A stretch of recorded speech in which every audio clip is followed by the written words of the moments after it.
बरी आहे ना तब्येत? छान.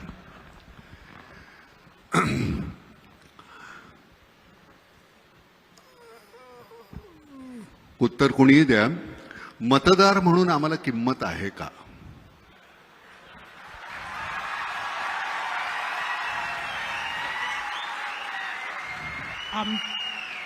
आमची किंमत तुमच्या भरोशावर ठरते.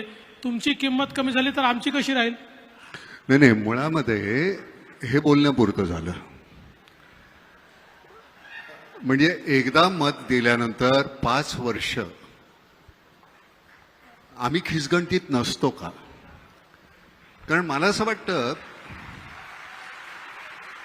की, आणि एक गैरसमज टाळा. कुठल्याही पद्धतीनं कोणाला काहीतरी अडचणीत पकडणं किंवा टाळ्या मिळवणं त्याच्यासाठी नाही. एक जनसामान्य म्हणून मनामध्ये आलेले प्रश्न आहेत ते की एक कुठेतरी मॅन्डेट आहे तुम्हाला दिलेलं, आम्ही एक मत आहे. माझ्या मनामध्ये असतं काहीतरी एक मतदार म्हणून तुम्ही या गोष्टी कराव्यात.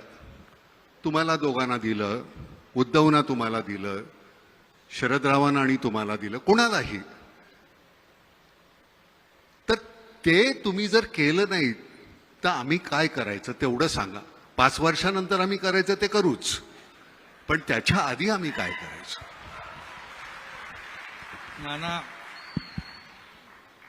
नानाने भावना व्यक्त केल्या त्या अगदी बरोबर आहे. आम्ही जे 3 महिन्यापूर्वी जे केलं ते तुमचा आदर आणि मतदारांचा आदर आम्ही केलेला आहे, जो 2019ला व्हायला पाहिजे होता. कारण तुमचं म्हणणं बरोबर आहे. आम्ही शिवसेना भाजप युती म्हणून लढलो आणि सगळ्यांचंच म्हणजे मतदारांनी मॅन्डेट दिलं दोन्ही पक्षांना. आणि भाजपचे 100च्या पेक्षा जास्त आले, आमचे 56 आले. सगळ्या मतदारांनाही वाटलं होतं, तुम्हालाही वाटलं असेल की मॅन्डेटप्रमाणे लोकांच्या मताप्रमाणे सरकार स्थापन होईल. परंतु दुर्दैवाने तसं झालं नाही. पण ते आम्ही केलं 3 महिन्यापूर्वी. रागावू नका. 2.5 वर्ष का लागली त्याला?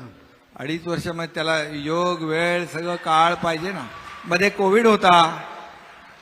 होय, ते निश्चितच आता होतं. आम्ही जर तिथे काहीतरी करायला गेलो होतो, यांना कोविड असताना असं का करतायत, आम्ही त्याला थोडं सांगत होतो. वेळ म्हणजे समजावून चर्चा चालल्या होत्या. प्रयत्न सुरू होता, पण आम्हाला यश आलं नाही. म्हणून आम्ही मग ते तुमच्या मतांचा आदर 3 महिन्यापूर्वी केलेला आहे. आणि नाना, कोविड होता आणि सरकार फेसबुक लाईव्हवर तर बनवता येत नाही. त्यामुळे जसा कोविड संपला आम्ही एकत्रित आलो आणि फिजिकल सरकार तयार केलं. काय असतं फडणवीस साहेब, एक बार्टर सिस्टीम होती आपल्याकडे. 12 बलुतेदार होते ज्यावेळी, की आम्ही तुम्हाला हे देऊ, मग त्याच्या बदल्यात तुम्ही आम्हाला हे द्या. मतदार म्हणून आम्ही म्हणतो की आम्ही मत देऊ. लग्नपत्रिका छापल्यानंतर कोणतरी दुसरीच लग्नाला मुलगी उभी, नवरा मुलगा दुसरा, आणि मग आम्ही आमचा आहेर वाया जातो. आम्ही आहेर द्यायचा कोणाला? आम्ही कोणाला तरी दिलेला आणि तो कुठल्या तरी कोणाच्या तरी घरामध्ये जातो, त्याचं वाईट वाटतं. त्यामुळे काय आहे, ही बार्टर सिस्टीम खरंच छान होती की आमच्याकडे एक अर्धकुशल कारागीर, मी त्याच्या बदल्यामध्ये त्यांना धान्य दिलं तर आमच्या घरातल्या सगळ्यांची हजामत करायचा वर्षभर. पण ती जी पद्धत होती, तर आता ती जी पद्धत आहे आम्ही मतदार म्हणून आम्ही करत असताना, आणि हे अतिशय मनापासून आतून वाटतं ते सगळं म्हणतो. आणि खरं सांगतो, एकनाथराव, गंमत अशी झालेली आहे, राष्ट्रवादी वेगळा पक्ष, काँग्रेस वेगळा पक्ष, मनसे वेगळा पक्ष, समाजवादी वेगळा, बीजेपी वेगळा, सगळे वेगवेगळे पक्ष. त्यावेळी आम्हाला कधी काही वाटलं नाही. शिवसेना वेगळा. शिवसेना ही विभागली गेल्यानंतर आमची घरं पण विभागली गेलेली आहेत. माझे वडील किंवा माझी भावंड किंवा माझी मुलं याच्यामध्ये 2 गट पडलेत. तर ही भांडणं ही तिथपर्यंत गेलेली आहेत. हे तुमच्या पुरतं मर्यादित नाही राहिलेलं, ते हे इतकं असं वाढत गेलंय. त्याचं काय करायचं आम्ही? ती भांडणं तुमच्यातली कदाचित उद्या मिटतील. आमच्या भांडणाचं आम्ही काय करणार? तुम्हाला खरंच नाही. हा मग अगदी तळागाळामध्ये गावागावामध्ये छोट्या ह्याच्यामध्ये ही भांडणं सुरू झालेली आहेत. तुमच्याही लक्षात येत असेल ते. आणि ती जी भांडणं आहेत ती आम्ही थांबवायची कशी? उद्या तुम्ही अजून कुठल्याही पद्धतीनं मग त्याला तुम्ही राजकारण हे नाव देणार की आम्ही हे राजकारणामध्ये ही अशी कुटील नीती अमुक. आणि मला फडणवीस तुमच्याबद्दल एक अतिशय महत्त्वाची गोष्ट सांगायची आहे. पहिल्या वेळी तुम्ही ज्यावेळी मुख्यमंत्री झालात त्यावेळी मी तुम्हाला आवर्जून फोन करून सांगायचो की तुमचा जो स्वर आहे भाषण करताना तो इतका नका वरचा लावूया.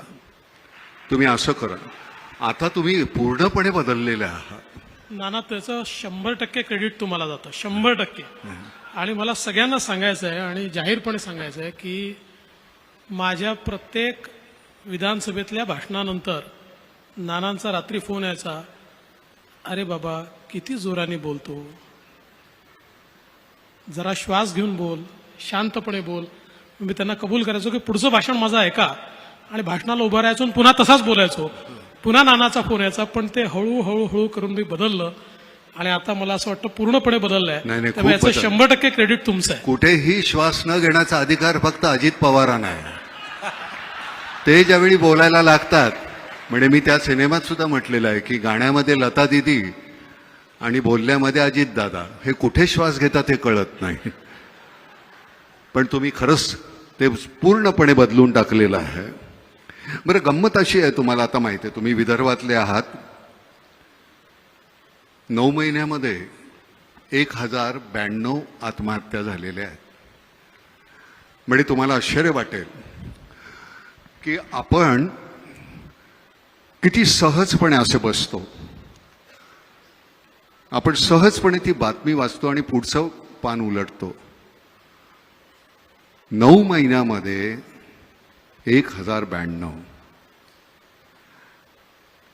बरं, कालचं, त्याच्या आधीचं सरकार, प्रत्येकाने एकमेकांकडे बोटं दाखवायची.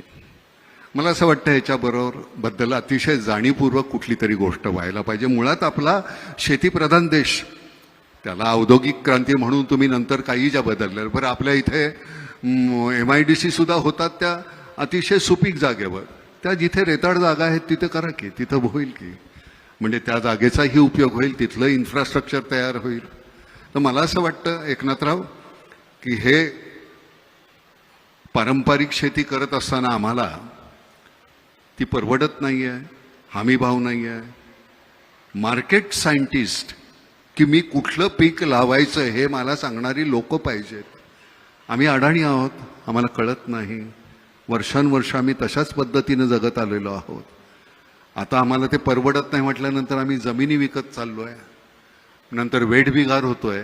तर ह्या संदर्भामध्ये थोडासा जर का तुम्ही. आम्ही नाना, आपण आल्या सरकार आपलं झाल्या आम्ही शेतकऱ्यांच्याच पूर्णपणे आत्महत्या कमी नाही झाल्याच, व्हायलाच नको यासाठी मोठ्या प्रमाणावर म्हणजे मोठ्या योजना, काल पण आम्ही परवाच्या कॅबिनेटमध्ये जवळपास 11,000 कोटीची योजना ज्या आहेत त्याला मंजुरी दिली. म्हणजे जवळपास 2 लाख हेक्टर जमीन ओलिताखाली येईल.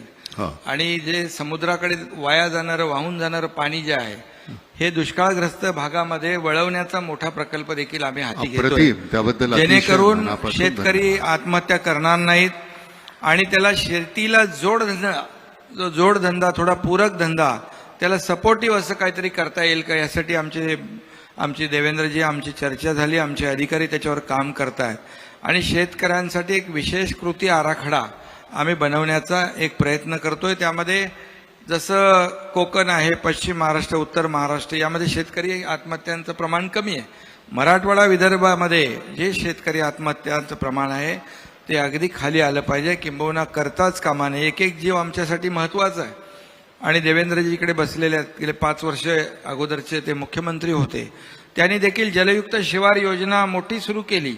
नंतर ती आदल्या 2.5 वर्षामध्ये बंद करून टाकली. पुन्हा आम्ही आल्या ती सुरू केलेली आहे. कारण शेवटी जमीन पाण्याखाली, ओलिताखाली आणणं याला आम्ही महत्त्व दिलेलं आहे. आणि शेतकऱ्याच्या ज्या काही अडचणी आहेत मी काय आता बोलणार नाही काही, परंतु आपल्याला दिसेल की शेतकरी आत्महत्या कमी झाली पाहिजे, याला आमच्या सरकारने प्राधान्य दिलेलं आहे. आणि नाना याच्यामध्ये एकच जोड देतो की मुख्यमंत्री मोदयांनी अतिशय करेक्ट सांगितलं. तुम्ही बघा, जिथे सिंचन आहे तिथे आत्महत्या नाही, आणि जिथे सिंचन नाही तिथेच आत्महत्या आहे. आणि म्हणून हा सगळा दुष्काळी पट्टा जो आहे याचा दुष्काळ नष्ट करण्याकरता पहिला प्रयोग आपण जलयुक्त शिवारचा केला.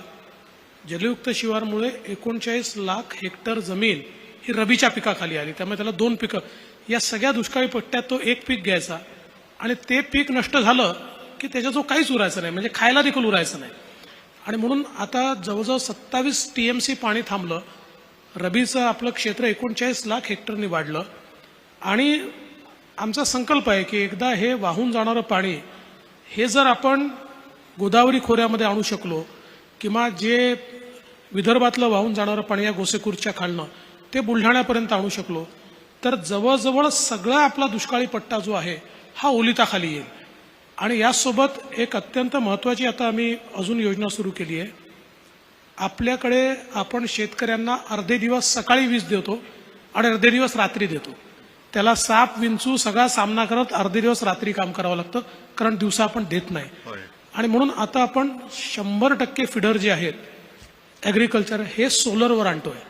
आणि त्याचा 2 वर्षाचा कार्यक्रम हातात घेतला. 3 वर्ष लागतील फार तर. 4000 मेगावॅटचे सोलर आपण सगळे ॲग्री फिडर करतोय. शेतकऱ्याला रोज दिवसा 12 तास वीज त्या ठिकाणी मिळेल. आणि याचं इतकं डिसेंट्रलाइज मॉडेल आपण तयार केलं आहे की मुख्यमंत्री आणि मी बैठक घेतली, आणि मग डिसेंट्रलाइज पद्धतीनं हे सोलार करण्याकरता जमिनी मिळत नाही. तर आता आम्ही योजना अशी तयार केली आहे की ज्या योजनेमध्ये जो शेतकरी त्याची जमीन किरायाने देईल, भाड्याने देईल, 2 एकर 3 एकर 5 एकर 1 हेक्टर, त्याला आम्ही साधारणपणे 60,000 ते 75,000 रुपये भाडं देणार आहोत. म्हणजे त्याला आज जेवढं पीक नाही आहे त्यापेक्षा जास्त त्याला जमिनीचं भाडं 30 वर्ष सातत्याने आम्ही देऊ. त्यामुळे त्याचं नुकसान होणार नाही. आणि त्या जमिनीवर सोलर लावून त्या संपूर्ण फिडरवरचे जेवढे शेतकरी आहेत या सगळ्या शेतकऱ्यांना आम्ही 12 तास दिवसा वीज देऊ. एकीकडे विहिरी आपण केलेल्या आहेत, पण वीज नसल्यामुळे त्याचं पीक सुकतं आहे. त्यामुळे ती वीज जर त्याला दिवसा मिळाली तर आत्महत्यांचं प्रमाण निश्चितपणे कमी होईल. निश्चितपणे ह्याला थोडासा वेळ लागेल. तुम्ही 3 वर्ष म्हणताय ते. झरीला आम्ही हा प्रयोग केला होता. लोकांची जमीन भाड्याने घेतली. तुमचं वार्षिक उत्पन्न किती आहे? 30,000. 30,000च्या बदली 60 दिले, आणि ती घेतलेली त्यांची जमीन होती. तिथे आम्हाला जे वाटलं ते पीक आम्ही लावलं, आणि त्याचं उत्पन्न आल्यानंतर त्यांना अजून वरचे 1.5 लाख रुपये दिले, आणि आम्ही शेवग्याच्या शेंगाचंच पीक घेतलं होतं. तर मला असं वाटतं की ह्या सरता शेवटी आम्हाला मर्यादा आहेत नाम फाउंडेशनला, पण तरीसुद्धा तुमच्याबरोबर राहून जर आम्हाला काही करता आलं तर आम्हाला निश्चितपणे आनंद होईल. शिवनदी आता चिपळूणमध्ये यावर्षी अजिबात कुठेही बाजारपेठेत पाणी नाही, कुठंही काही नाही. आपण कोकणामध्ये खूप मोठ्या प्रमाणावर काम करतोय. शिवनदीचं 7 किलोमीटरचं आपण केलं, आणि वशिष्ठी नदीचं आहे, आणि महाडला जे आता करतोय आपले राऊत आता भेटले, मी त्यांच्याशी बोललो. तर हे आपण सरतेशेवटी समन्वयानंच होणार आहे. फक्त एकच आहे की नदीमध्ये जे पाणी सोडतात, जे कारखाने, प्रदूषण होतं, मच्छी मेली, सगळे मासे मेले आणि तरंगत आहेत, त्याच्यापुरतं ते मर्यादित राहू नये. त्यांच्यावर अतिशय कडक कारवाई व्हायला पाहिजे. बरं, सगळ्यात महत्वाची गोष्ट म्हणजे गंमत अशी आहे, अराजक हा शब्द जो आहे, रागावू नका बरं, तोरसेकर बरोबर मी परवा बोलत होतो, भाऊ माझा, आम्ही कॉलेजमध्ये एकत्र होतो. तर ही जी गोष्ट तिथे बोलत असताना तो म्हणला की नाना, दोघं एकमेकांना पूरक आहेत, तुम्ही एकमेकांना पूरक आहेत. जसा जोडधंदा तुम्ही आता शेतकऱ्यांचा म्हणाला, ते त्यांना एक पूरक असा एक धंदा पाहिजे, तसे तुम्ही दोघं एकमेकांना फार पूरक आहेत. एक अतिशय छान धोरणी आहे तुमचं. तुम्हाला खरं सांगतो, हा माणूस जो आहे हा इतकं मुद्देसूद बोलता तुम्ही. बरं, तिथं चंचू प्रवेश सुद्धा करता येत नाही की काहीतरी खोट काढता येईल का? इतकं छान सुंदर असं छान बोलू शकता तुम्ही, म्हणजे त्याच्याबद्दल वाद नाही. खरं सांगतो, भावनेचा लवलेश नसतो तिथं. 1.5% भावना आणि 98% तुमचं अगदी असं विशद केलेलं असतं, त्याच्या विरुद्ध हा माणूस आहे. त्यांचं फक्त भावनिक असतं, कारण त्यांचं सगळं इथून वेडात दौडले वीर मराठे सात तसं त्यांचं आहे. त्यामुळे त्यांचा गमतीचा काय हे छान समन्वय आहे तुमच्या दोघांचा. त्याच्यातून आम्ही म्हणजे मला कुठलंही सरकार असेल, मला सगळेच चांगले दिसतात. त्याचं कारण वाईटामध्ये चांगलं शोधायची सवय आहे. पण तुमच्याकडनं खरंच काहीतरी छान काहीतरी अपेक्षा आहे आम्हाला सगळ्यांना. काहीतरी सगळंच चांगलं मिळेल आणि त्याची खात्री आहे, नुसती अपेक्षा नाही आहे. एका जिल्ह्यापुरता एक कलेक्टर पुरतो का? मुंबईमध्ये आपले 2 आहेत, पण मुंबईत जिल्हे 2 आहेत का? अच्छा, हां. आमच्या कृषी पंडित तुमचे जे आहेत ते कुठे दिसत नाही. तो आमच्या शेतकऱ्यांना आमच्या पारंपरिक गोष्टी करत असताना आपल्या इतकी शेतकी विद्यापीठं आहेत, पण आमचे कृषी पंडित आमच्या शेतकऱ्यांना मार्गदर्शन करताना कधी कुठे दिसत नाहीत. तर त्याच्याबद्दल जर काही तुम्हाला करता आलं तर त्या संदर्भात तुम्ही करावं. फक्त एकच आहे की मला गंमत आहे की आम्ही चव्हाट्यावर सुद्धा कधी इतकी शिवराळ भाषा वापरली नाही. इतकं छान शिवराळ पद्धतीनं ऐकायला मिळतं ना हल्ली, मला इतकं बरं वाटतं. वा वा वा वा, आपल्यापेक्षा काय हे काही फारसं काही वेगळं नाही आहे. किती शिवराळ भाषा. म्हणजे एक तुम्ही, मला असं वाटतं की मी ज्यावेळी बोलतो त्यावेळी माझा शब्दप्रयोग जे आहेत, मी कुठल्या शब्दाचं नियोजन करतो त्याच्यात माझी संस्कृती दिसते, संस्कार दिसतात. तर ते वापरत असताना गलिच्छातला गलिच्छ शब्द मी किती वापरू शकतो, तर त्याची एक परिसीमा असते, ती तेवढी आपल्याला सांभाळायला हवी.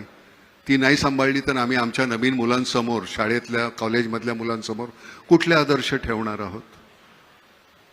त्याच्यावर काही तुम्ही नियम, नीती नियम काही आहेत आम्ही का? तर माझ्याकडून तर तुम्हाला कधी ऐकायला आलं नसेल. मला ते बोलताच येत नाही पातळी सोडून. नाही नाही, तुमच्याबद्दल नाही, मी एकूणच बोलतोय.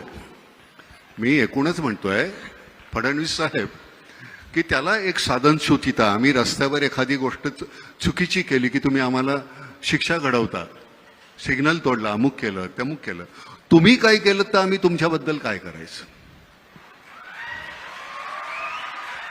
अनपार्लमेंटरी शब्दाचा उपयोग ज्यावेळी तुम्ही करता त्यावेळी तुम्हाला, आता तुमच्या मिसेस जाताना म्हणली चांगलं खोदा त्यांना, म्हटलं तुम्ही करताय ते कमी आहे का? आत्ता त्या मला जाताना म्हणाल्या. पण मी तर खरं सांगतो की हे तुम्ही ज्यावेळी चुकीचं बोलता आम्हाला नाही का वाईट वाटत? आम्हाला नाही का त्याचा त्रास होत की आम्ही कुणाच्या हातामध्ये सत्ता दिलेली आहे हे आमच्यावर राहत? बरं, सत्ता म्हणजे तुम्ही लोकसेवक आहात हो, तुम्ही राज्यकर्ते नाही आहात. आम्ही तुम्हाला निवडून दिले कारण आम्हाला आमच्यामध्ये तेवढी पात्रता नाही आहे, आम्ही नाही करू शकत हा कारभार. आम्ही तुम्हीच चालवा आमच्यासाठी, आणि तो आमच्यासाठी चालवत राहा. एकनाथराव, तुम्ही नुसती म्हणाल होत्या, बोला. नाही, अगोदर तुम्ही जे म्हणालात ना ते 2.5 वर्षाच्या पूर्वी आपल्याला जाणवलं असेल, पण आम्ही 3 महिन्यानंतर, आम्ही राज्यकर्ते नाही, शासन प्रमुख नाही, आम्ही या राज्यातल्या जनतेचे सेवक म्हणून काम करणार आहोत. सेवक म्हणून नाही, त्याची खात्री आहे, म्हणूनच हे इतकं मी सहजपणे बोलतोय. गंमत काय पण माहिती का? जनतेमध्ये आम्ही जेव्हा जातो तेही काही लोकांना पटत नाही, रुचत नाही. त्याला काय करायचं? नाही, गंमत काय झाली माहितीये का? त्या दिवशी फडणवीस साहेब, आम्ही एक अशी सहज कुठेतरी गोष्टी ऐकत असताना एक गोष्ट छान ऐकली बरं का.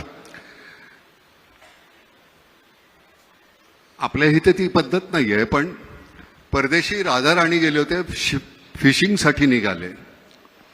आपल्याकडे ती पद्धत नाहीये, आणि फिशिंगला निघालेला असताना रस्त्यामध्ये एक गाढवावर बसून एक कोळी चालला होता, खांद्यावर गळ होता. राजाने विचारलं, काय रे, मच्छी पकडायला का? तो म्हणला, नाही महाराज, आज मच्छी पकडायला जाणार नाहीये, वादळ आहे, खूप मोठा पाऊस येणार आहे. म्हटलं, मूर्ख माणसा, मी माझ्याकडे खूप पगार देऊन हवामान तज्ज्ञ ठेवलेला आहे.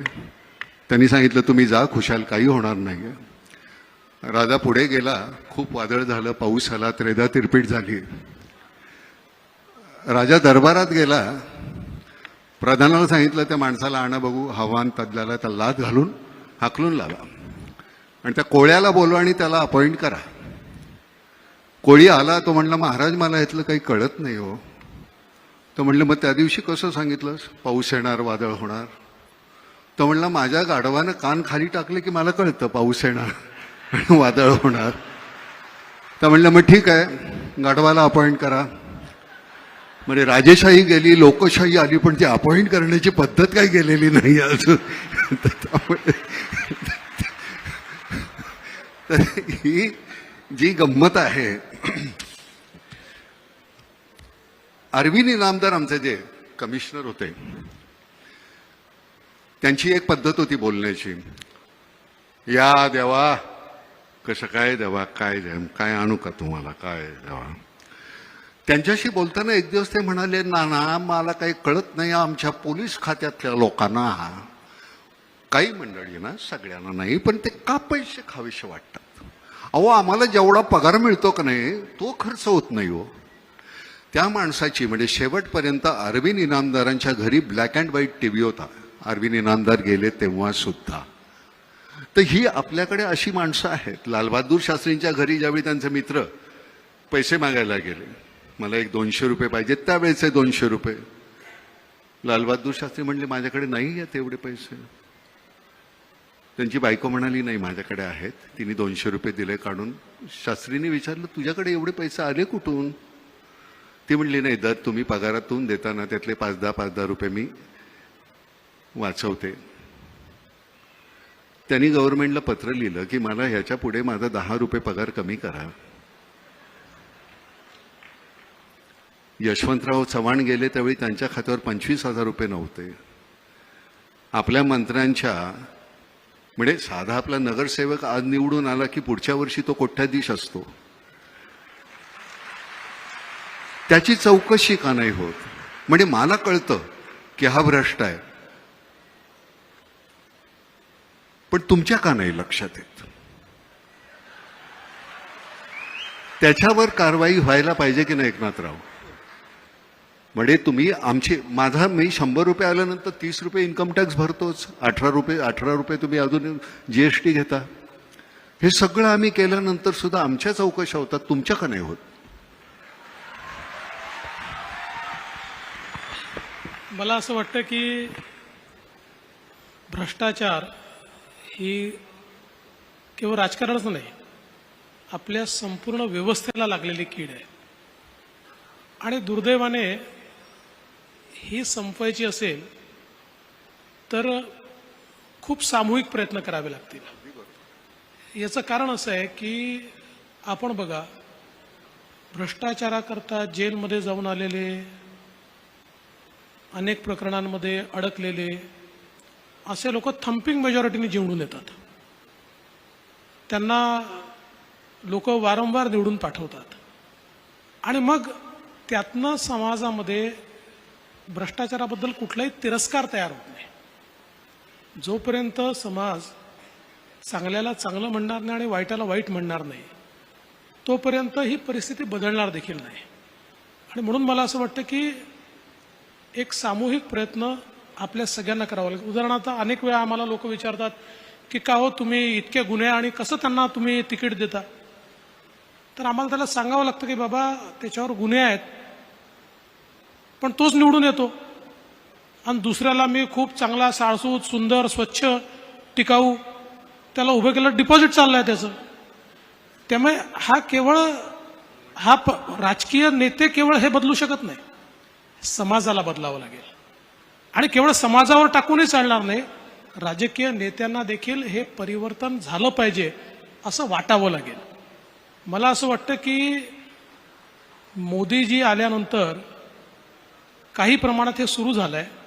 याला वेळ लागेल, कीड लागली आहे, पण हळूहळू ही कीड आपण दूर करू. कीटकनाशक तयार होत आहे, ते कीटकनाशक हळूहळू ही कीड नक्की दूर करेल असं मला विश्वास आहे. धन्यवाद मालक. बाकी आपण सगळ्या विषयावर बोलतच असतो नेहमी. फॅमिली प्लॅनिंग ह्या विषयावर आपण कधीच बोलणार नाही का. 135 करोड व्हायला आले, जमीन तेवढीच, सोर्सेस तेवढेच. उद्या माझ्याकडे काही नसेल आणि तुम्ही खात असाल तर मी ओरबाडून घेणार. ही जर लोकसंख्या सीमित असेल तर ते ह्या गोष्टी टाळता येतील. तर हा अतिशय जाणीवपूर्वक घेण्याचा, जसं आपण काश्मीरमधले निर्णय घेतले तसा हा एक निर्णय घ्यायला नको का? मला असं वाटतं घेतला पाहिजे. हा गरजेचा आहे. केवळ आपल्याला चीनच्या पद्धतीने नाही, आपल्या भारतीय पद्धतीने हा निर्णय करावा लागेल. आपण काही प्रमाणात लोकांना जास्त मुलं होणं हे इन्सेंटिव्हाइज केलं आहे, पण त्यापेक्षा अधिक करावं लागेल. याचं कारण ज्या वेगानं लोकसंख्या वाढते आणि विशेषतः जे लोक लोकसंख्येवर कंट्रोल ठेवत आहेत ते हळूहळू मूर्ख ठरतील, कारण ते त्यांची संख्या कमी होत जाईल आणि मग लोकशाहीमध्ये कमी संख्येवाल्याला कोणी विचारत नाही. आणि म्हणून कुठेतरी ही सक्ती आणावीच लागेल. लोकसंख्या नियंत्रित करण्याकरता सगळ्यांना सक्ती ही करावीच लागेल. ती करत असताना एवढंच भान आपल्याला ठेवावं लागेल की लोकसंख्येची जी रचना आहे ती रचना देखील, म्हणजे ज्याला आपण आपले डेमोग्राफी म्हणतो, ही चेंज होणार नाही, ही एकतर्फी होणार नाही. जे चीनला आज जो प्रश्न निर्माण झाला की चीननी पहिल्यांदा वन और नन अशा प्रकारची पॉलिसी आणली, त्या पॉलिसीमुळे आज चीनने प्रगती खूप केली आहे, पण त्याच्यासमोर प्रश्न असा आहे की आता त्यांच्याकडे याच्या पुढे वर्किंग क्लास नाही आहे. आता अवलंबून असलेले लोक अधिक आहेत आणि त्यांच्याकरता जे काम करू शकतील असे लोक कमी आहेत. त्यांच्या लोकसंख्येची जी रचना आहे त्या रचनेमध्ये आता एक अशा प्रकारचं स्थित्यंतर आलं आहे. त्यामुळे ग्रॅज्युअली गेलं पाहिजे, पण सर्टनली गेलं पाहिजे. आणि उद्याला हे काही मी कुठल्या माझ्या पक्षाचं मत वगैरे मांडत नाही, वैयक्तिक मला जर कोणी विचारलं की लोकसंख्या नियंत्रणाकरता कायदा आणला पाहिजे का, तर मी म्हणेन आणला पाहिजे. धन्यवाद. समान नागरी कायदा यायला हवा का? प्रत्येकाला एकच कायदा? समान नागरी कायदा आपल्या संविधानाने डायरेक्टिव्ह प्रिन्सिपल ऑफ स्टेट पॉलिसीमध्ये सगळ्या राज्यांवर जबाबदारीच टाकली आहे, संविधानानेच टाकली आहे समान नागरी कायद्याची. तर गोव्याचे मुख्यमंत्री या ठिकाणी आहेत. गोवा सध्या एकमेव राज्य असं आहे की जिथे समान नागरी कायदा आहे, अस्तित्वात आहे. आता उत्तराखंडमध्ये देखील येतोय. काही लोक काय करतात, समान नागरी कायदा म्हटल्याबरोबर त्याचे चुकीचे अर्थ लोकांमध्ये जाऊन सांगतात. आता समान नागरी कायदा आला म्हणजे तुमचं आरक्षण जाणार आहे, मग शेड्यूल कास्टला आरक्षण मिळणार, काही संबंध नाही. समान नागरी कायद्याचा अर्थ एवढाच आहे की आज आमचे सक्सेशनचे कायदे वेगळे आहेत, आमचे जन्माचे कायदे वेगळे आहेत, आमचे लग्नाचे कायदे वेगळे आहेत, सगळ्या प्रकारचे वेगळे कायदे आहेत. एक देश, एक समाज, एक कायदा, अशा प्रकारे हा समान नागरी कायदा ज्यावेळेस डॉक्टर बाबासाहेब आंबेडकरांनी संविधान लिहिलं त्यावेळेस त्यांना अपेक्षित होतं आणि म्हणूनच त्यांनी संविधानात डायरेक्टिव्ह प्रिन्सिपल ऑफ स्टेट पॉलिसीमध्ये लिहिलंय की राज्य हा प्रयत्न करेल की समान नागरी कायदा आणला पाहिजे.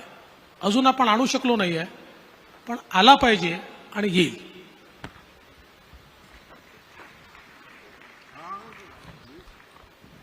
तुम्ही बोलत नाही म्हणून मी बोलत राहिलो. मी मदत बोलत नाही, आशा आहे का? मी मदत बोलत नाही.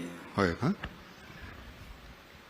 माझा पहिला प्रश्न माननीय मुख्यमंत्री शिंदे साहेबांना आहे. शिंदे साहेब, पवार साहेब, काँग्रेस, उद्धव ठाकरे साहेब मैदानात असताना आपण हा नवीन इतिहास कसा रचलेला जरा लोकांना सांगा. आता 3 महिन्यापूर्वी तो इतिहास घडलेला आहे.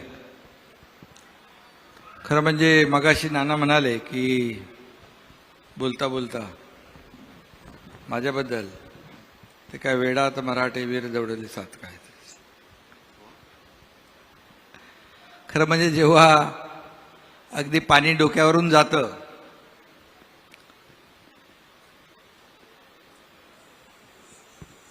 आणि त्यावेळेस किंबहुना जी आपली नीतिमूल्य आहेत, आपली भूमिका आहे, आपल्या पक्षाची आयडिओलॉजी आहे, आपल्या ज्या पक्षात आम्ही लहानाचे मोठे झालो ते आमचे आदरणीय बाळासाहेबांची भूमिका, बाळासाहेबांचे विचार, बाळासाहेब काय काय म्हणाले ते आजही आपण त्यांच्या भाषणाच्या ऑडिओ व्हिडिओ क्लिप पाहतो. आणि जेव्हा असंगाशी संग होतो, एक अनैसर्गिक काही गोष्टी घडतात, त्या मनाला न पटणाऱ्या असतात. आणि मग त्यावेळेस तुम्ही म्हणालात हे कसं केलं. मी तसं बघायला गेलो तर एक छोटा कार्यकर्ता आहे आणि समोर फार मोठी ताकद, शक्ती, यंत्रणा सगळंच होतं. आणि कुणालाही असं जेव्हा आम्ही जे काय ते ऑपरेशन म्हणू का काय ते मिशन असेल त्याची सुरुवात जेव्हा आम्ही केली त्यावेळेस कुणालाही वाटलं नाही की यांची नैया पार होईल, नैया बुडेलच असं वाटलं होतं आमची. कारण एकीकडे सगळंच होतं आणि मलाही वाटलं नाही की याच्यामध्ये काय होईल काय माहीत नाही. परंतु माझ्याबरोबर जे माझे सहकारी आमदार होते त्यांना दररोजचा जो काही त्रास होत होता, त्यांच्या मतदारसंघामध्ये असेल, अधिकारी असतील, त्यांच्या मतदारसंघात मतदारांना त्यांनी शब्द दिलेला ती कामं असतील, हे सगळं जेव्हा असह्य होऊ लागलं, आघाडीतले जेव्हा नेते त्यांच्या मतदारसंघामध्ये नारळ फोडू लागले, निवडून आलेला आमदार आमचा आणि पराभूत झालेला आमदार त्यांचा, तिथे त्यांना जाऊन मदत करणे, उद्घाटनं करणे, भूमिपूजन करणे, पुढचा आमदार राष्ट्रवादीचाच, पुढचा आमदार काँग्रेसचाच जाहीरपणे सांगणे, ह्या सगळ्या गोष्टी जेव्हा घडू लागल्या त्यावेळेस आमदारांनी मला वारंवार ते सांगत होते. आता काही आमदार सांगतात की मी, काही म्हणतात की एकनाथ शिंदे घेऊन गेला, पण इकडे उलटं झालेलं आहे. त्याला माझ्या बाजूला बसलेले देवेंद्रजी साक्षीदार आहे. आणि जेव्हा असह्य झालं, पुढचं जेव्हा त्यांचं राजकीय जे काही करिअर आहे तेच त्यांचं धोक्यात आलं.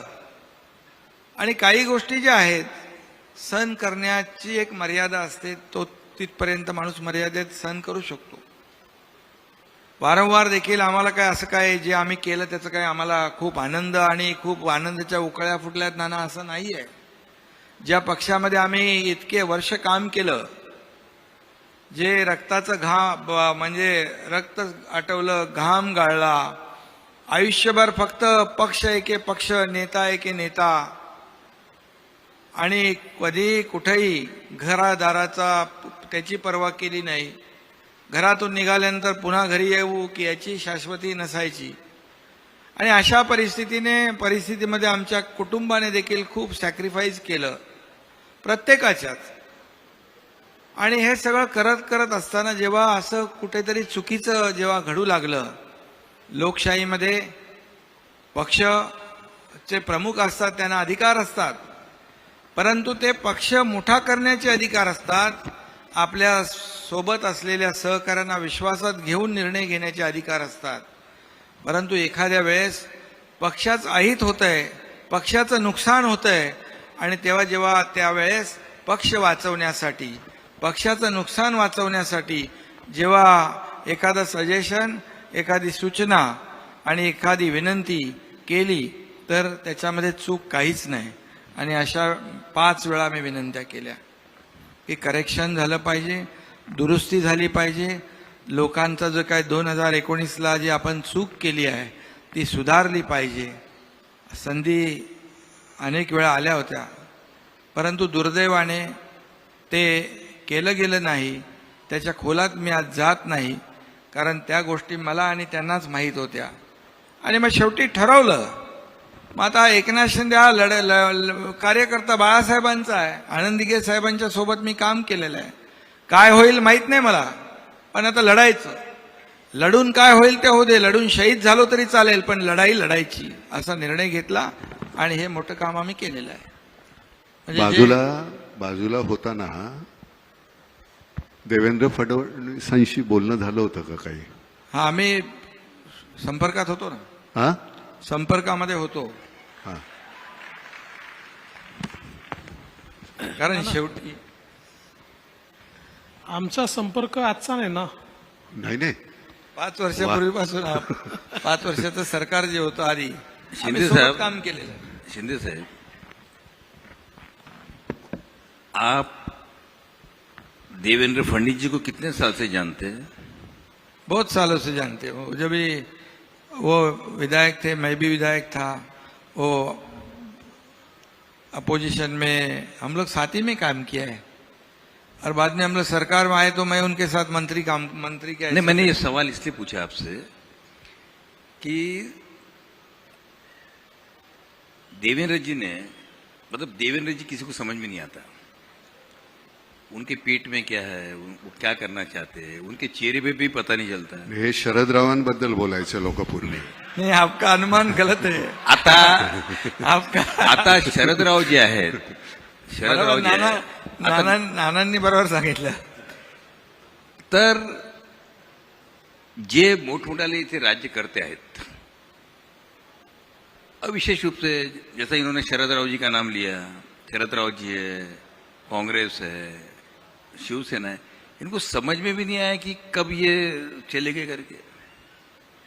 देखो, इसमें क्या विश्वास की बात है, और मैं एक बार किसको विश्वास दिलाता हूं वो पूरा करता हूं. कमिटमेंट एक बार मैंने करने के बाद, कमिटमेंट मैं जब कमिटमेंट करता हूं तो मैं खुद की भी नहीं सुनता हूं. तो इस पे से एक सवाल मेरे दिमाग में ये आया कि कमिटमेंट की जो बात कही आपने, मुंबई ये देश की आर्थिक राजधानी है, देश विदेश के लोग यहां पर आते हैं, लेकिन इस शहर की व्यवस्था ऐसी है कि यहां के रास्ते अगर आप ढूंढने जाओगे तो बिना खड्डे का एक भी रास्ता नहीं मिलेगा. तो मैं ये जानना चाहता कि इस खड्डे में कौन सी पार्टी खत्म होंगी और कौन सी पार्टी जिंदे रहेगी. नहीं, इसके आपने जो सवाल पूछा है बहुत ही बराबर सवाल पूछा है, क्योंकि पिछले कई सालों से यह मुंबई के खड्डे जो है लोगों को तकलीफ दे रही है. आप भी बहुत छापते हो वो खड्डे, 3000 खड्डे हैं, फिर 1000 खड्डे दुरुस्त हो गए, मीडिया भी दिखाती है सब. लेकिन मैं आपको कहूंगा, जब हमारी सरकार बन गई, पहले मैंने क्या काम किया, मैंने कमिश्नर चहल को बुलाया. मैं बोले, भाई कितने किलोमीटर रोड है? बोले 1900 किलोमीटर रोड है. तो बोले ये क्यों खड्डे हो रहे, पैसे नहीं क्या? बोले है पैसे. तो बोले इसको कंक्रीट के क्यों नहीं करते हो? तो बोले करते हैं ना हम लोग हर साल 50 किलोमीटर. भाई क्यों? डामर के रास्ते करते हो, हर साल खड्डे होते हैं, फिर रिपेयरिंग होता है. क्या कॉन्ट्रैक्टर लोगों के लिए आप दुरुस्ती का काम करते हो क्या, रिपेयर का काम? तो बोले नहीं. तो मैं बोला ऐसा करो, अभी आप 500 किलोमीटर के रोड कंक्रीट के ले लो. बोले कितने पैसे लगेंगे? मैं पूछा. बोले 5,500 करोड़. बोले ले सकते हैं पैसे? बोले है. तो बोले ठीक है, 450 किलोमीटर के रोड कंक्रीट के उन्होंने ले लिए. उसके टेंडर प्रोसेस भी शुरू हो गई है. और मैंने कहा फिर बाकी के रास्ते कब करोगे? बोले, मैं बोला उनको मार्च में आप बचे हुए जो रास्ते हैं, मतलब टोटल 100%, उसके भी आप टेंडर निकालो. क्या पैसे नहीं है? बोले है.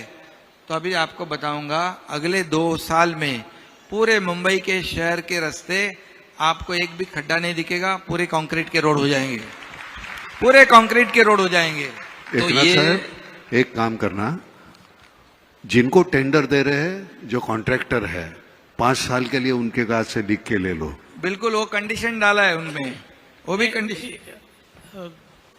एक जो सीएम साहब ने बताया, आपने बहुत अच्छा सवाल पूछा. यहाँ महानगर पालिका में लोकल कॉन्ट्रैक्टर जो है वो क्वालिफाई होता था, पर एलएनटी और टाटा नहीं होते थे. अभी सीएम साहब ने एलएनटी टाटा जैसों को क्वालिफाई किया. ग्रेट. और अब वो काम करेंगे. बड़ी कंपनी काम करेगी, क्वालिटी काम करेगी और समय पे काम करेगी. शिंदे साहब, दो सवाल है, एक सवाल आपके लिए और एक देवेंद्र जी के लिए। ये जो धनुष्य बाण जो है ये कहाँ रहेगा? म्हणजे हा जे आपलं धनुष्य बाण आहे ते कुठे राहील? धनुष्यबाण देखिए, मेरिट से हमारे को कोई किसी को कई बार किसी को बोलने की भी जरूरत नहीं है। मेरिट से धनुष्यबाण जो है बाळासाहेबांची शिवसेना, आमची बाळासाहेबांची शिवसेना म्हणून काल डिक्लेअर केले। हा बाळासाहेबांची, अरे शिंदे बिंदे जाऊ दे, बाळासाहेबांची शिवसेना याला महत्व आहे आणि ते निवडणूक आयोगाने काल मान्य केलेलं आहे। आता ही पोटनिवडणूक मध्ये लागली, नाहीतर धनुष्यबाण बाळासाहेबांच्या शिवसेनेलाच मिळायला पाहिजे, मिळाला असता। याचं कारण 55 पैकी 40 आमदार हे आमच्याकडे सोबत आहेत आणि त्यांची मतांची आकडेवारी 39 लाख होते आणि 18 पैकी 12 आमदार शिवसेनेचे 12 खासदार आमच्या सोबत आहेत, त्यांच्या मतांचे आकडे आहेत 69 लाख। म्हणजे 70% पेक्षा जास्ती मेजॉरिटी आमच्याकडे आहे। त्यामुळे बाय मेरिट धनुष्यबाण हा आम्हालाच मिळाला पाहिजे आणि तो पुढे मिळेलच। मी जे बघतोय कालपासून अन्याय झाला, कोण गळे काढतोय, परंतु निवडणूक आयोगाने जे गोठवलं चिन्ह त्यालाही जबाबदार विरोधी पक्षातले लोक आहेत, कारण त्यांना वारंवार संधी दिली की तुम्ही तुमचे कागदपत्र द्या, पण 4 वेळा वेळ वाढवून मागितली। म्हणजे तुमच्याकडे कागदपत्र डॉक्युमेंट नाहीत म्हणून तुम्ही वेळ मागितलं। आता मला काल समजलं की जे डॉक्युमेंट जे ॲफिडेव्हिट आहेत ना 5000 बोगस ॲफिडेव्हिट पण मिळालेले आहेत, पोलिसांनी पकडलेत ते। आणि म्हणून मेरिटवर आम्ही कुणावरही, आम्हाला कुणाचं काही नुकसान नाही करायचं, पण बाय मेरिट जे इतर अगोदर 3-4 वेळा देखील अशा प्रकारे चिन्ह फ्रीज केलेले आहेत, बरोबर ना। आणि ही पोटनिवडणूक मध्ये लागल्यामुळे ती प्रोसेस त्यांना करता आली नाही, परंतु नक्की करतील आणि ते धनुष्यबाण जे चिन्ह आहे, कारण शेवटी लोकशाहीमध्ये मेजॉरिटीला महत्व आहे। मेजॉरिटी ज्याच्याकडे आहे त्याच्याबरोबरच ते सगळ्या निर्णय होत असतात। म्हणजे फायनली या पोटनिवडणुकीनंतर शिवसेना आणि धनुष्यबाण आपल्याकडे राहील का? आमची बाळासाहेबांची शिवसेना तर आलेलीच आहे हो, आणि आम्ही बाळासाहेबांची शिवसेना, बाळासाहेबांचे विचार, भूमिका म्हणून आम्ही चाललोय। आता समोर कुठली कंपनी आली आहे माहित नाही मला, पण धनुष्यबाण हा नियमानुसार आम्हाला मिळेल, कारण लोकशाहीमध्ये बहुमताला महत्व आहे। लोकशाहीमध्ये घटना आहे, नियम आहे, कायदा आहे। कायद्याच्या बाहेर आम्हाला काहीच नको आहे आणि आम्ही कायद्याच्या विरुद्ध कुठलंही काम केलं नाही। म्हणून तर कोर्टाने देखील जे काही निर्णय दिलेला आहे तो कायद्याप्रमाणे दिला आहे, मेजॉरिटीप्रमाणे दिला आहे, आम्ही त्याचा आदर केलेला आहे। माननीय देवेंद्र जी, सवाल ऐसा है, ये सवाल मेरे मन में रणवीर सिंह को देख के आया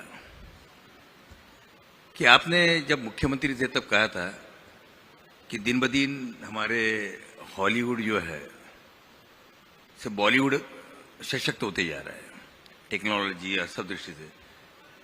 मगर रोज ऐसी खबरें आती कि मुंबई का वर्चस्व कम होते हुए कई अलग अलग राज्यों के अंदर फिल्मों की डिमांड कर रहे लोग, उनको कंसेशन दे रहे, 1 विंडो एजुकेशन अपना सुविधाएं दे रहे।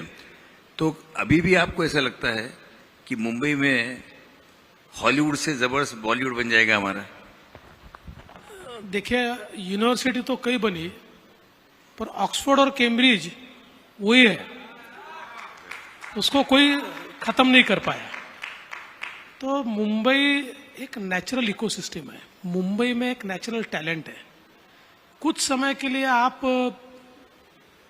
एक ऐसा वातावरण पैदा कर सकते हो कि भाई कभी साउथ में हो सकता है, कभी नॉर्थ में हो सकता है, लेकिन मुंबई का कोई मुकाबला नहीं है। हाँ, ये जरूर है कि हम लोग कॉम्प्लेसेंट नहीं हो सकते। और जैसे हम लोगों ने आने के बाद तुरंत, क्योंकि जिस समय मैं मुख्यमंत्री था तो मैंने एक सिंगल विंडो तैयार की थी, और जिसमें किसी भी प्रकार की शूटिंग के लिए कहीं पर भी परमिशन के लिए जाना नहीं पड़ेगा।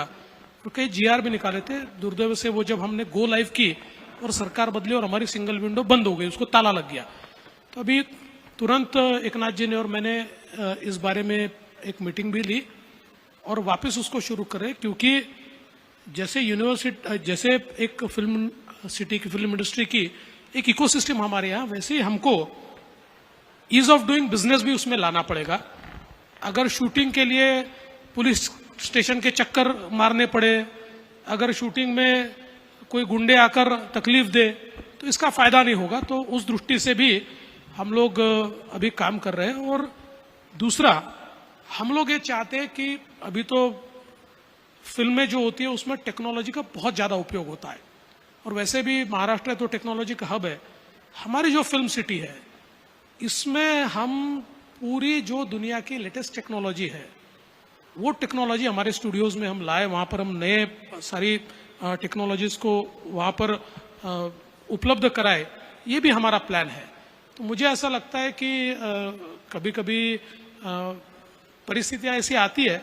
और वैसे भी देखिए क्या होता है ना कि अगर दूसरे राज्य भी अगर मार्केटिंग करते हैं तो इससे कोई हमारी साख कम नहीं होती है। ये तो एक प्रकार से मार्केट एक्सपांड हो रहा है, वो लोग भी करें। मतलब उसके वजह से प्रॉब्लम ये हुआ कि यहाँ का जो डायमंड बुर्ज है वो गुजरात चले गया जी। डायमंड बुर्ज जो है यहाँ पर वो गुजरात चले गया।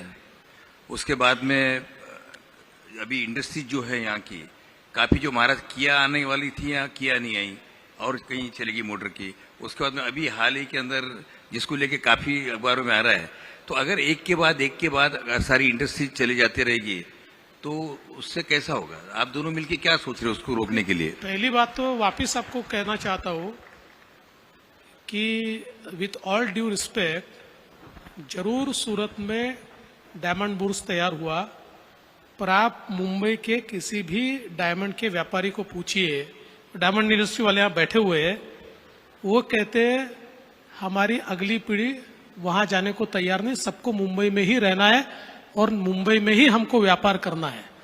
तो ये देखिए क्या होता है कि रहेंगे यहाँ पर। नहीं, व्यापार भी यही है, कहीं नहीं जाएगा। आज भी सबसे ज्यादा एक्सपोर्ट भारत डायमंड बुर्ज अपने बाजू में ही है, वहीं से देश का सबसे बड़ा एक्सपोर्ट हम करते हैं, वहीं से करते हैं। और मैं कहता हूं देखिए, ये इंडस्ट्री इधर चली गई उधर चली गई, मैं आपको आंकड़ों के साथ बताता हूं। 2014 से लेकर 2019 तक महाराष्ट्र एफडीआई में नंबर 1 रहा, इन्वेस्टमेंट में नंबर 1 रहा। नंबर 1 यानी कितना?